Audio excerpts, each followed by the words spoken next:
Владата не ги демантира информациите што пред 3 дена ги објави првиот човек на ВМРО ДПМН, дека Заев договорил политичко редефинирање на државата и нови граници со луѓе од ДУИ, кога се правел дилот за поддршка на Пендаровски пред вториот изборен круг. Од Илинденска одбраа да немаат коментар, иако јавноста чека објаснување дали и што договорил Заев.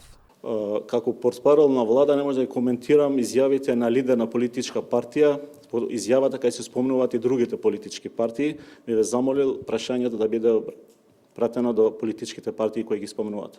Информацијата што е обелоден и Мицкоски уследи откако излезе иницијативата од Пендаровски за прекројување на изборните граници во една изборна единица, на која власта инсистира, што според Мицкоски може да е увертира на политичкото прекројување.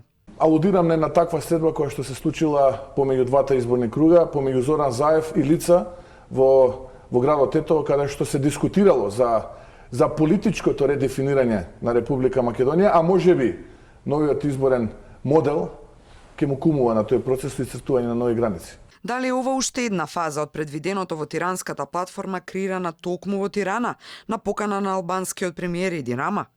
Тој во повеќе наврати не скри јавно да признае дека неговата влада имала големо учество во реализација на правата на албанската заедница во Македонија, конкретно посочувајќи го и законот за двојазичност. Дали се точни шпекулациите дека и пописот е дел од агендата на политичко редефинирање, дотолку повеќе што беше итно ставен на дневен ред на собраниска комисијска расправа без да се чуе ставот на опозицијата. Владата одбра да не коментира.